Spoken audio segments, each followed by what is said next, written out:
But what I also understand is I've been doing this long enough to realize if he keeps getting away with this stuff, he's either going to end up in prison or in a casket. Don't shake your head because you have no idea. In fact, I'm just going to guess. I don't know your mom, but I'm just going to guess she's probably told you not to do it. Mm-hmm. Yeah. So you don't listen to her, and you're not listening to me or the court. Oh.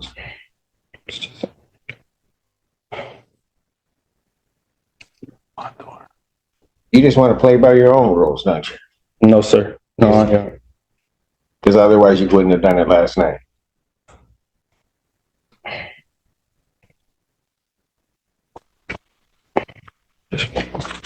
Man, how old are you?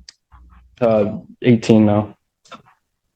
When was your birthday? December 21st, 2006. It's my birthday.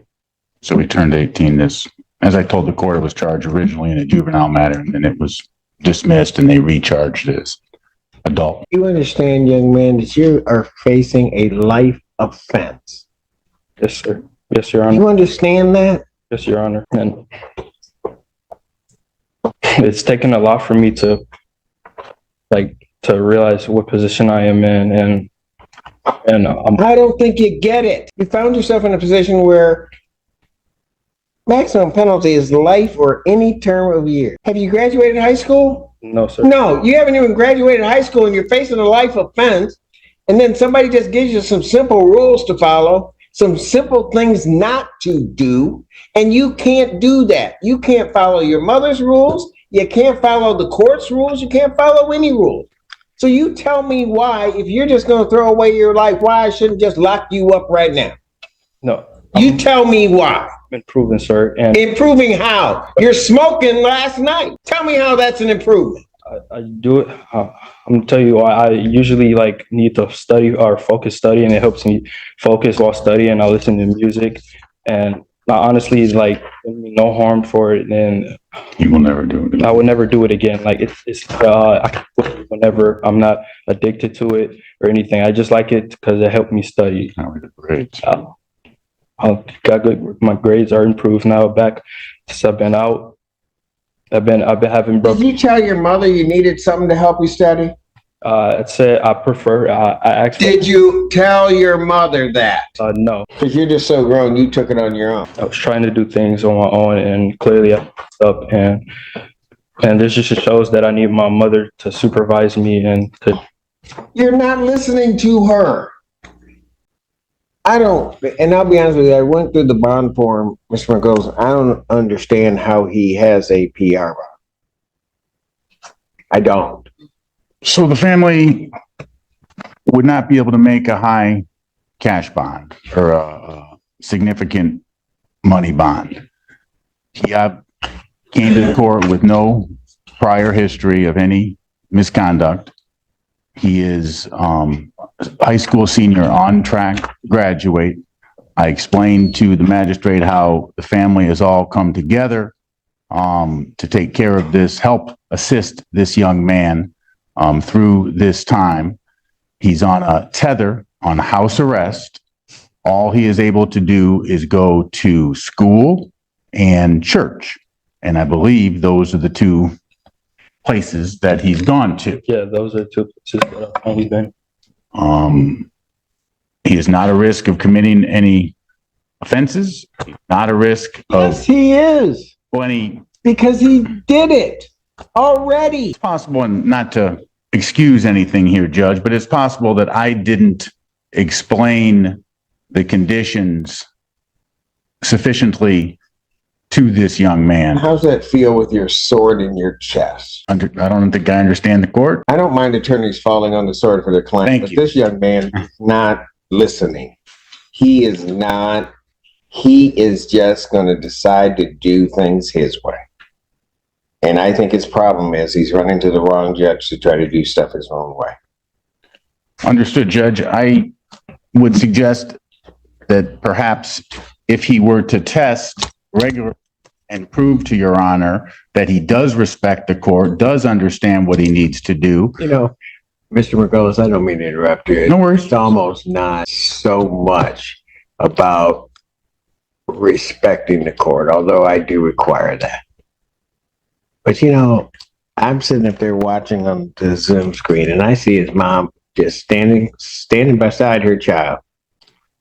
And it's the fact that you don't respect her that is really irritating me. And because of that, you're not even doing the things to respect yourself. You're an 18-year-old kid up here facing life.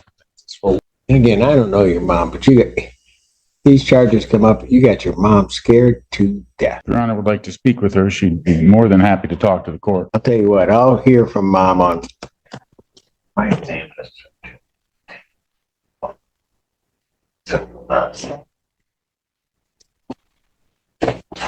Your Honor, and I probably mentioned this already, but he's in his last semester. My concern is that if he's detained for long. Oh, I know. Yeah, I know Your Honor knows. I know. I just wanted to put that out there. And you know what? If I don't care about his education, about his life, what if he doesn't care? Why should I? I think he does care. I think he's just made some mistakes. And he's not listening. He's never talked to you before. Oh, I can tell. Meaning he's listening to you, Judge. Mom, is there anything you want to say? I know this is not. Excuse me one moment. Oh, yes. Please. Let me see where he wants her to speak. Step back there, of course. Put him over there with you, Alan, and then mom can come up so I can hear her.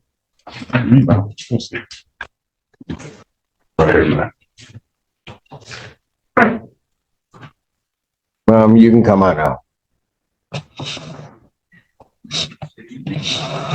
State your name. Nicole Barrow. All right. What do you want? What do you want to tell me? I know most moms will say that they have like a good kid and they give you this long spiel and then they do something bad and they're like, oh no, you should believe it. When I tell you, like, I'm in shock, utter shock. He was really a good kid and still is. I did not know. I knew he had a vape, but it wasn't marijuana. And I did tell him it was bad for his lungs. Prior to that, he was my only child that I knew for sure was going somewhere. He's never smoked, never been in any trouble. Him and his brother had started a business where they were selling hoodies in school. He would even be the one, helping me around the house. He's got a brother 16 months apart from him. I moved up to Ann Arbor 8 years ago. So his older brother went to Eastern and somebody laced his weed and sent him on a trip. By the grace of God, he came back. He's got a degree now. He's going to U of M this fall for software engineering. He even got a STEM scholarship. So that was the example that I was showing my younger children. Don't smoke weed. Don't hang out with these kids. Started hanging with some new kids that were older than him in college. And then I think turning 18, he thought he could, Just thought he was grown. And grown. Yeah. Yeah. And not knowing. I just ask that the court show mercy. And I know this isn't something light or to be taken lightly, the charges that he's facing. We don't consider it lightly. We come from a good background. Our family, civil rights activists. I don't know if you ever heard of Willie Barrow, Okay. my aunt. Yes. Joe Lewis, my great uncle. I'm doing well at Blue Cross. I'm making a name for myself with the CEO. I'm back in school. Ma'am, So he comes from a good family. I'm sorry. I do not doubt that at all. Yeah. So this is hard. I do not doubt that you as a mom have tried to do everything within your power to give him the tools and everything else so he could succeed. That is not a doubt. Like I said, I don't know you, but when I saw you on the screen, it wouldn't be easy for you, but if you just walked away from your kid that might have done wrong, I don't know that anybody would blame you necessarily. You didn't do that. You were standing cheek to cheek with him. Yeah. So understand any decision that I make, it's no reflection on you. Sure. I understand. But what I also understand is I've been doing this long enough to realize If he keeps getting away with this stuff, he's either going to end up in prison or in a casket. Don't shake your head because you have no idea. You think you know too much. But I'm going to show you about what you do. Mom, is there anything else you want to tell me? He thought marijuana was legal and he could do that. And then they didn't tell us the probation. I know it's wrong, but they didn't give us restrictions or say anything to him. And I think he didn't know it because that's what he said coming in. If that, I know it's not helpful. I got you. I thank you His for allowing his me. bond conditions are what his bond conditions are. I understand they may not have told him, but you told him. Yeah, I He did. knew. I did. And I just asked if you do make a bond, can you make it affordable for me? It's just me. And then I've been missing work already. I've missed almost a month. They're on me. I got to go meet with my HR on Monday about my job. This is so hard. And I told him I was only messing up at work because of this. I couldn't handle it. Okay. I'm sorry. I'm No, so do not sorry. apologize. I'm so sorry. What time's your appointment on Monday? In the morning when I go to work at 8 a.m. I work in Medicare Advantage out of the Blue Cross.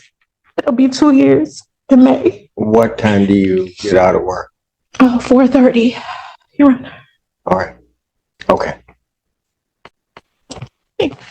You work, how far is it from your work to here? It takes me about 45 minutes. To get here? Yeah. All right. Okay. Thank you. Thank you. Anything else from either side before I do what I'm going to do? Your Honor, the people's original request was for $25,000. That was before the people were aware of the new violation with the marijuana. This time, people will be requesting refunded for the violation. I know the court indicated I'd gone through the bond request form. I know my colleague did a fantastic job outlining all the facts. I did just want to again emphasize the severe injuries and assault that occurred on one of the victims here with the broken nose, chipped tooth. She was bitten in her hand as she was trying to fight the defendant for control of the car keys. I think remand is appropriate at this time.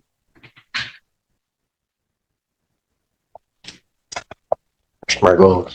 I have nothing additional to add, Judge. This isn't the time to talk about the facts. We do have compelling defense to this case, but I'm not going to get into them now. This is a first offense, first charge of the lifetime for this young man. The family does not have money to pay a high bond. I would, if Your Honor was going to change the bond, I would suggest something in the range of 10 to 25,000, 10% if possible. But if I make it higher than that, the family doesn't have it, and then he doesn't graduate, Correct. and everything's a mess. Correct. Man, anything you want to say? Oh, me. I just want to say that I do learn from my mistakes. I'm getting closer to God. I know I do look at my mistakes, and I know it impacts my family, and I know it impacts my mother, and it really breaks my heart. I've been improving. I've been improving in school, my business. I'm helping opening up a business today, actually, for pregnant women, for a pregnancy pillow. I'm trying to do the right thing, and I won't smoke again. That's no problem for me to not smoke again. I won't, other than that, I've been following my probation rules. I've been texting my probation officer. I have not committed any other violations. I've been going to school on time, and I really apologize to the court. I'm sorry. I apologize to you. And that's it. I'm sitting there listening to your mother, and then understand something. You will never, ever possess the right to break her. You just don't have that right. And the easy thing for me to do is to accede to the people's request. If I accede to the people's request, you're not out. You don't graduate. Everything becomes a whole mess. But it also seems that if I let you out, you can't seem to follow the rules or do anything. So what I'm going to do is I'm going to think about it. And I'm going to decide what I want to do. But you're not leaving here today, Mr. Allen. What I'm going to do is I'm going to revoke your bond. You sit there and you think about it. I'm going to set a bond hearing 4 o'clock on Monday, 4 p.m. I'm setting 4 p.m. so you can get into the building. Ma'am, get to work. You get here, we'll be here, we'll wait for you. Okay? We'll finally have somebody that's waiting on you as opposed to you waiting on everybody else and everything falling through. But what you're going to do, young man, since you can't seem to understand what kind of life you're kind of headed to, you ever been in jail? Yeah. For how long? They put me in here for 4 days. On this Okay. case, Judge. Well, you're going to be back in. And then when come Monday, you might just stay in. You have nobody to blame for this but you. So at this time, defendant is remanded. We'll see you on Monday.